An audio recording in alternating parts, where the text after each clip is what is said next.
Alexandria Ocasio-Cortez walked into a Senate hearing expecting an easy win, but Marco Rubio ended her entire narrative with just 10 devastating words. AOC told a Senate hearing she fights for working families. She said she used to be a bartender. She said she knows what it is like to depend on tips, to worry about rent, to wonder if the system even sees you. The man sitting across from her was Marco Rubio. His father was a bartender for 30 years. His mother was a hotel maid. They left Cuba with nothing and spent the rest of their lives working with their hands so their children would not have to. AOC poured drinks for one season before she ran for Congress. Rubio's father poured drinks for a lifetime because that was his life. And when Rubio pulled out an old photograph of his parents in their work uniforms and said 10 words to her face, AOC closed her binder and did not say another word. Those 10 words are at the end of this video, and when you hear them, you will understand why she had nothing to say. But the 10 words came last, and the 29 minutes before them are the reason this story exists. AOC arrived with a thick, glossy binder, and 3 things she told the committee she was most proud of: blocking Amazon from her district, the Green New Deal, and being a voice for working families. Rubio listened. He had a pocket notebook, the kind a waiter uses to take orders. He wrote each point down 3 lines, small handwriting, unhurried. When she finished, he clicked the pen, set it down the way a man sets a fork down before saying something he has thought about for a long time, and looked up. He'd like to go through them. He read from the notebook. Her own words, almost exactly: "I protected my community from being exploited." That's what you said, Congresswoman. Your district covers parts of the Bronx and Queens, is that correct? That's correct, AOC said. And in 2019, Amazon announced plans to build a second headquarters in Long Island City and Queens in your district. I'm well aware of that, Senator. Rubio's voice dropped half a notch. 25,000 jobs. Average salary $150,000 a year for the people you just told this committee you fight for. The room was still not silent. The air handlers hummed. A camera shutter clicked somewhere in the back, but still the way a room gets when it knows something is about to land. AOC leaned into the microphone. This was her terrain. She had fought this fight on cable news, on Twitter, in town halls. She had the answer loaded.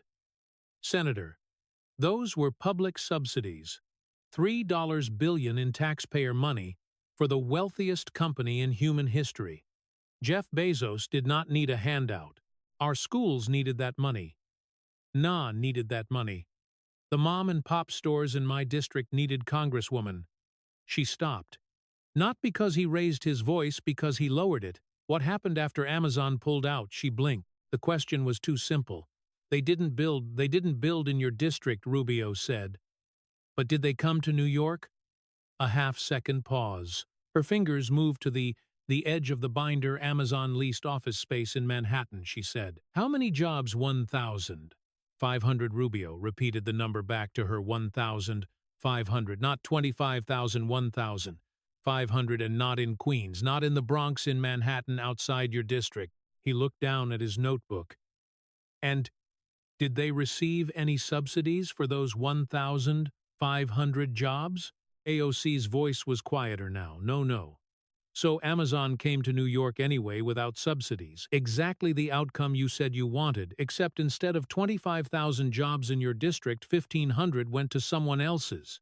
He let that sit the way you let a check sit on the table at a restaurant when the total is higher than expected. Congresswoman, you tweeted that the Amazon deal was a giveaway to, and I'm quoting, robber baron billionaires. You said the money should go to NYA and public schools. He looked up. Did it? Nothing from AOC. Her hand rested flat on the binder. Did Noah get that? $3 billion, Congresswoman. Did the schools? That money was never real. That's the answer. Rubio almost smiled. Not a smile exactly, the ghost of one, the kind of expression a teacher makes when a student finally says out loud the thing they have been dancing around for 20 minutes. There was no $3 billion sitting in a city account waiting to be spent on housing. Those were tax incentives over 25 years, contingent on Amazon actually building and hiring. AOC's eyes dropped to the binder, not to read, to look somewhere that was not his face. You You told your constituents you were protecting their money. There was no money to protect, but there were 25,000 jobs. Those were real. In the gallery, a woman in the second row nodded once. Late 60s reading glasses pushed up into her hair. A small nod. The kind people give when they hear something they already knew but had never heard anyone say out loud. Rubio closed that page of the notebook, turned to the next the way a man turns a bill over to check the charges on the back. But he did not go to the Green New Deal. Not yet. He went somewhere worse. Congresswoman, in September 2021. You attended. The Met Gala tickets cost $35,000 per person. You wore a white designer dress with the words, "Tax the Rich," written across the back. He did not look up. He was reading from the notebook, and the words were short and plain, the way an invoice is plain. The House Ethics Committee investigated your attendance. Not a conservative group, not a think tank. The bipartisan House Ethics Committee, Democrats and Republicans together. He turned the page. They found you accepted a custom designer gown and didn't pay full price for it. Your staff asked the designer to lower the rental from $1,300 to $30. Someone in the gallery exhaled. The kind of exhale that has a word trapped inside it. They found you accepted a free ticket for your boyfriend, $35,000 that violated house gift rules. AOC reached for the microphone. Those were administrative delays. My staff, the committee, ordered you to pay an additional $2,700. Your own party signed that report, $2,700. For context, the ticket she received for free was worth $35,000. The fine for breaking the rules was cheaper than the appetizer. He did not wait for her to finish. He kept going, and this is where the hearing shifted from uncomfortable to something else entirely. Your chief of staff, Siyakat Chakrabarti, controlled 2 political action committees. The FEC received a complaint alleging that nearly $900,000 were transferred from those PACs to private companies that Chakrabarti also controlled. AOC's breathing changed. Not faster, shallower. The kind of breathing people do when they are trying very hard to look like they are not breathing at all. Companies that, unlike PACs, don't have to report where the money goes. Somewhere in the gallery, a pen stopped writing. The aide behind Rubio leaned forward an inch. Your chief of staff resigned during the federal investigation. That sentence did not need help. It stood on its own, the way a crack stands in a windshield. Then he looked up from the notebook. You wore a dress that said, "Tax the Rich," to a $35,000 party, and broke ethics rules doing it. Your chief of staff moved nearly $1 million through private entities and left before the investigation finished. He set the pen down. Congresswoman, when you say you fight for working families, is this what that looks like? The binder was still open in front of her. Her fingers rested on the tab marked green. She did not turn the page. Now let's talk about the Green New Deal. He read her words back one more time. Same quiet voice, same unhurried handwriting held up like a receipt. The first climate policy framework at the scale the crisis demands. That's yours. You said it 10 minutes ago. AOC straightened. If Amazon was a fight shed, had before this was a fight shed been born for. The Green New Deal was the center of her political identity.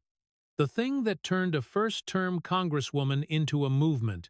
Her chin lifted, her hand left the binder. The Green New Deal is the most ambitious climate framework ever introduced in this Congress. AOC said it sparked a national conversation about Rubio. Cut her off. Congresswoman, what does it cost? It's a non-binding resolution of values. It doesn't have a price tag. Rubio tilted his head. The way a mechanic tilts his head when a customer says the engine sounds fine. Independent analysts estimated the cost at up to $93 trillion. But you're telling this committee it costs nothing. AOC leaned into the microphone because it's non-binding, Senator. It's a statement of, and here is the thing for a moment that answer almost worked. Non-binding resolutions do not technically cost anything. That is the kind of answer that wins on cable news, where the segment ends before anyone can follow up. In the gallery, 2 or 3 heads tilted slightly, the way people tilt when something sounds right but they haven't checked the math yet. AOC saw it. She felt the room flicker toward her for half a second, and she leaned in harder. It's a statement of values, a direction. The same way the Marshall Plan started as a speech before it became policy. That was good. That was the kind of pivot she was built for, comparing the Green New Deal to the Marshall Plan, framing it as vision, not spending. If Rubio had been slower, she would have gotten away with it. Rubio was not slower. You told us 30 seconds ago that this was the first climate framework at the scale the crisis demands, not a statement of values, a framework at scale. He set the pen down. Congresswoman, which is it? Is it the bold framework that will transform the country? Or is it the free piece of paper that does nothing? Because it cannot be both. The room that had flickered toward her a moment ago flickered back, and this time it stayed.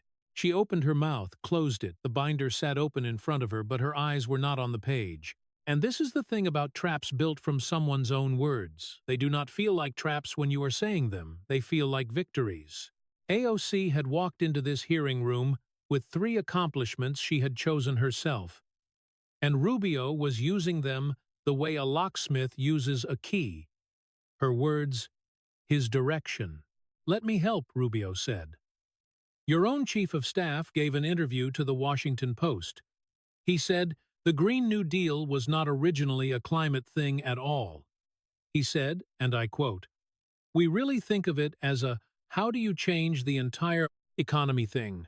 The gallery was still not the respectful quiet of a hearing, the quiet of people watching someone discover in real time that the person standing next to them has been saying something different behind their back. So your most senior aide told the press it wasn't about saving the planet, it was about restructuring the American economy.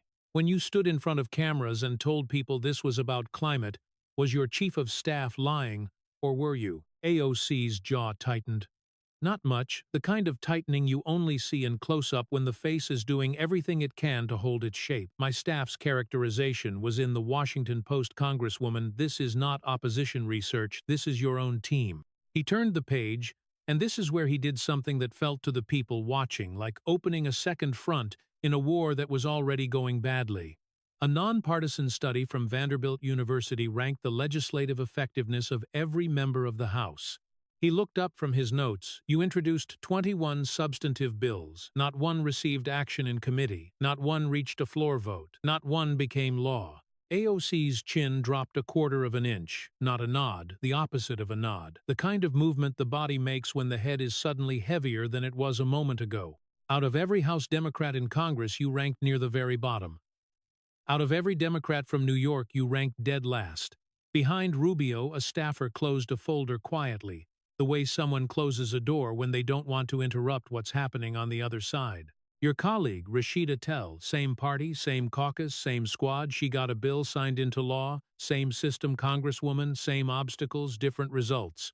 AOC reached for the microphone. The legislative process is designed to not questioning the process, reading your record, he paused. Not for drama, the way a contractor pauses before telling a homeowner the foundation has a crack.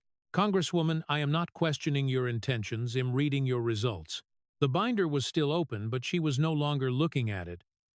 2 of the 3 things she had told this committee she was most proud of were now lying on the table like receipts from purchases that never delivered.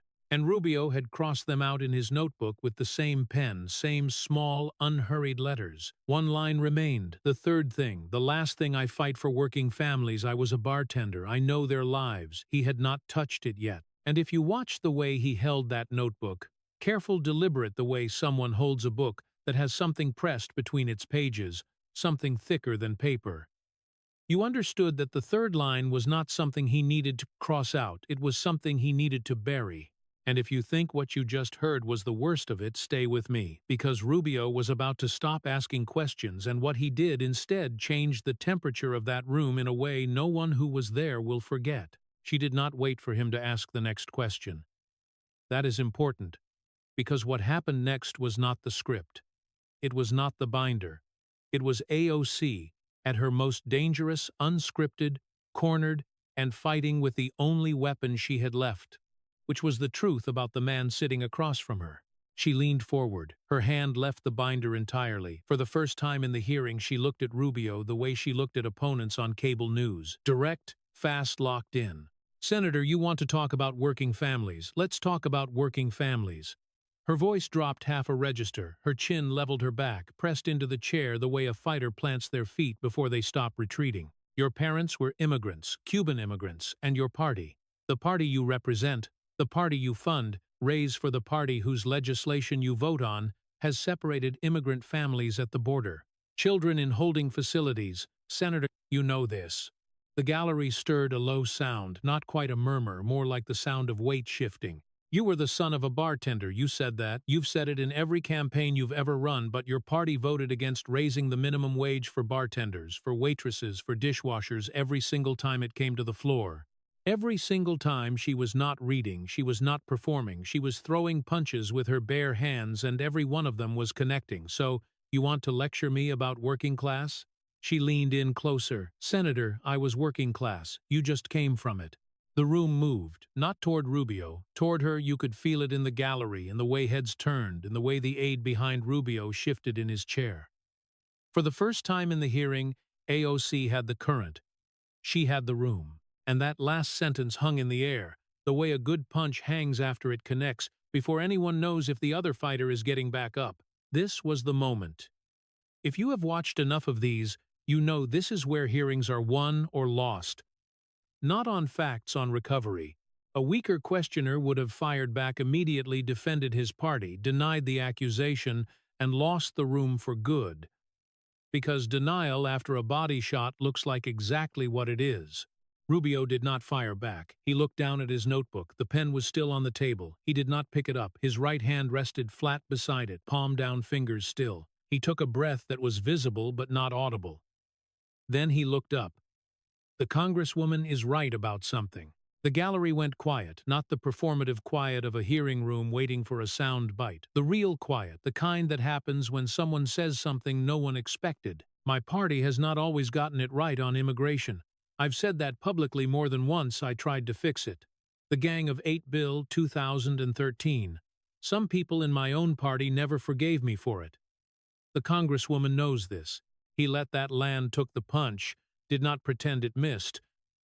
But there is a difference between imperfect policy and performance. He picked up the pen, held it between two fingers, pointed at nothing. I passed the Uyghur Forced Labor Prevention Act, the biggest turning point in U.S.-China relations in decades. That's not a tweet, that's law. I passed the Hong Kong Relations Act. That's law. I passed the VERD Act. That is law, flawed party congresswoman, real legislation. He set the pen down again. You said you were working class. I believe you. My question is not whether you were. My question is what you did with it, because I can show you what I did with mine. The room did not snap back to Rubio.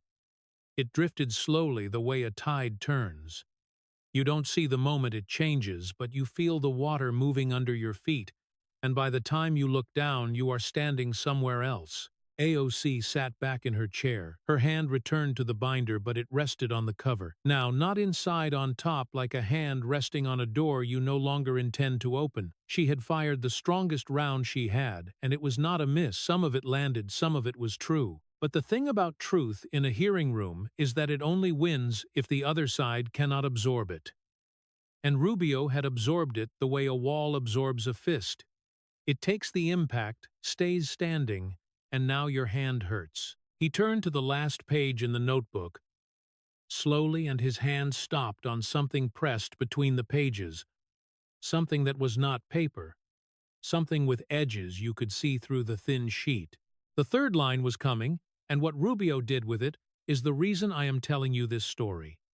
There was a moment between what had just happened and what was about to happen, a handful of seconds where nothing moved. The gallery was still processing AOC's counterattack. The cameras were still adjusted from her close-up. The energy in the room was unsettled the way air feels between two weather systems when the wind has stopped, but you can feel the pressure changing. Rubio opened the notebook to the last page. He looked at it for a long time, longer than any answer in this hearing had required. And when he finally spoke, the room understood that everything before this had been preparation. When Rubio spoke again, he was not the same man. The voice was lower, the pace was different. The notebook was still open on the table in front of him, but he was no longer reading from it. For the first time in the hearing, Marco Rubio was not asking questions. He was telling a story. Congresswoman, you listed 3 things you're proud of. I've gone through 2. The third was this. He glanced down at the notebook. One last look, then back up. I fight for working families. I was a bartender. I know their lives. He let the words sit. Then he started somewhere no one in the room expected. My father was a bartender, not before he did something else, not as a stepping stone, as his life. He worked the bar at the Mayfair House Hotel in Miami. Before that, Sam's Town in Las Vegas. He poured drinks and cleared glasses and came home smelling like other people's evenings for 30 years. AOC's eyes moved to the table in front of her. Not the binder. The bare surface of the table. The place where there was nothing to hold on to. My mother was a housekeeper, Imperial Palace Hotel, Las Vegas, then a stock clerk at Kmart until she retired in 1995.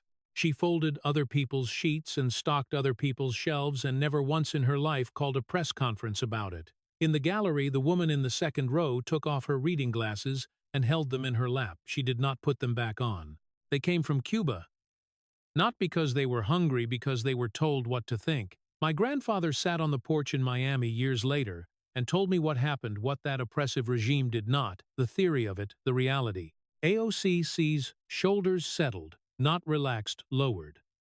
The way shoulders lower when the person inside them stops preparing to fight and starts preparing to receive the neighbors who disappeared, the businesses that were taken. The moment you realize that the government doesn't work for you, you work for the government. And the only question left is how quietly. He was no longer looking at AOC. He was looking at a point somewhere between the microphone and the table, the way people look when they are seeing something that is not in the room. Then he came back. Congresswoman, you are a member of the Democratic Socialists of America. Is that correct? AOC's shoulders pulled back slightly. I am. In 2021, the DSA, your organization, passed a resolution at its national convention declaring solidarity with the Cuban socialist struggle and opposing what they called acts of imperialist aggression against Cuba. He did not read this from the notebook. He knew it. Your organization declared solidarity with the government that took everything from my family. The room did not move. The room held its breath. That same year, the Cuban people took to the streets, thousands of them. They shouted Libertad. They shouted, "We want liberty." They were harshly silenced and taken away. The same things my grandfather described from 60 years earlier happening again on camera in real time. His voice was steady, not angry steady, the way a man is steady when he is saying something he has carried for a long time. I said publicly, because someone needed to, that the people of Cuba were protesting 62 years of socialism, lies, oppression, and hardship. Your response, Congresswoman, took several days, and when you finally spoke, you did not criticize the regime. His hand rested on the notebook flat, still the way his father's hands must have rested on the bar at the end of a shift. You criticized the United States. You criticized our embargo. The people in the streets were asking for freedom, and you found a way to make it about us. AOC's gaze dropped to the microphone base. Her right hand found it not to speak, to hold on to something that would not move. And then there was Munich. February of this year, you attended the Munich Security Conference representing this country. On camera, in front of foreign leaders and diplomats, you stated that Venezuela is located below the equator. He stopped. Venezuela is above the equator. That is not a policy disagreement, Congresswoman. That is a map. A single sound from the gallery. Someone exhaling. The kind of exhale that carries a laugh inside it but doesn't let it out. You do not know where Venezuela is, but you know enough to defend the system that governs it. Rubio reached into the notebook between the last two pages. His fingers found the edge of something and pulled it out slowly. A photograph, small, rectangular. The color washed out to the tones of old film. He placed it on the table in front of him. Face up. Careful. The way you place something that has been carried for longer than it was ever meant to last. The camera behind AOC's left shoulder zoomed in. The photograph showed two people. A man in a white service jacket, the kind bartenders wore in hotel lounges in the 1970s. A woman beside him, shorter, in the plain blue uniform of a hotel maid. Both of them looking at the camera, neither of them smiling, neither of them performing. Just standing there in their work clothes at the end of a shift, with the flat, tired dignity of people who had traded one country for another and were making it work with their hand. Rubio's fingers rested on the edge of the photograph. Then he let go. He looked at AOC. The gallery was motionless. The woman in the second row, the one who had nodded earlier, was leaning forward with her hands folded in her lap. The aide behind Rubio had stopped breathing. Somewhere near the back of the room, a cameraman lowered his second camera because his hands were no longer steady enough to hold it. Rubio said 10 words, "My parents were the working class. You are the brand."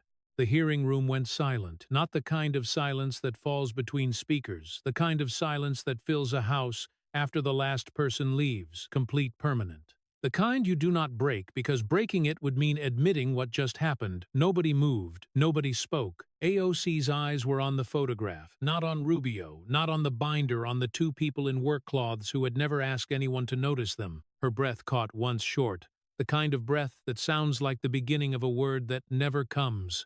Then her posture changed, her shoulders dropped, her spine, which had held her upright through 2 hours of questioning, quietly gave up the effort. Her fingers found the edge of the binder cover, and the binder closed, not slammed, not pushed. It closed the way a door closes in a house where someone has just left and is not coming back. The chairman waited, the gallery waited, the cameras held, and the photograph stayed on the table, face up between a pocket notebook and a closed binder. 2 people in work clothes looking out from 40 years ago at a room full of people who had just heard the only sentence that mattered. Now, let me tell you what nobody on cable news will say about Alexandria Ocasio-Cortez. She is not stupid. She is not lazy. She is one of the most gifted communicators of her generation. And that is precisely the problem, because somewhere along the way, American politics stopped being about what you build and started being about what you say. And AOC understood that shift better than almost anyone. She understood that the clip is more powerful than the bill, that the caption is more powerful than the committee vote, that if you can make people feel like you are fighting, they will never ask what you have won. And it worked beautifully, until a man with a pocket notebook sat across from her and asked a question she could not answer with a caption. Here is what that hearing was really about. Not Amazon, not the Green New Deal, not even Cuba. It was about a question that has been building in this country for a long time, and nobody with a microphone was willing to ask who is real. That is the question. Not who is right, not who is left, not who is on which side of which policy. Who is real? Who has lived the thing they claim to represent? Who has earned the scars they show on camera, and who downloaded them from someone else's life and wore them like a costume? Rubio did not rehearse the answer to that question. He pulled it from between the pages of a pocket notebook because it has lived there for 40 years. It lived there when he was a kid watching his father come home from the bar. It lived there when his mother folded sheets at a hotel she could never afford to stay in. It lived there when his grandfather sat on a porch in Miami and talked about a country that was taken from them by the same word AOC puts on her campaign materials. That photograph was not a prop, it was a receipt for a life that was actually lived. Now let me speak to you directly, because this part is for you. You know the difference. You have always known the difference between the person who clocks in and the person who posts about clocking in, between the person who drives the truck and the person who writes a policy paper about truckers they have never met, between the parent who packed lunches at 500 inches the morning and the politician who says, "I understand working families from behind a podium that costs more to rent than your car is worth." You did not need this video to teach you that. You have known it your whole life. You learned it from your parents, who learned it from theirs, and none of them ever had an Instagram account to prove it. What you needed was for someone to say it out loud on camera to her face, in a room where she could not cut to commercial, could not, quote, tweet her way out of it, could not reframe it as a movement or a moment or a hashtag 10 words, is all it took. And the reason those 10 words hit the way they did is not because they were clever, it is because they were true, and the people in that gallery knew it, and the people watching at home knew it. And somewhere in a living room right now, someone is hearing those words and thinking, that is exactly what I would have said. That is the difference between a brand and a life. A brand needs an audience, a life does not. Rubio's parents never had an audience, they had shifts. If this story said what you have been thinking, share it, because the people who need to hear it are the same people nobody is making videos for until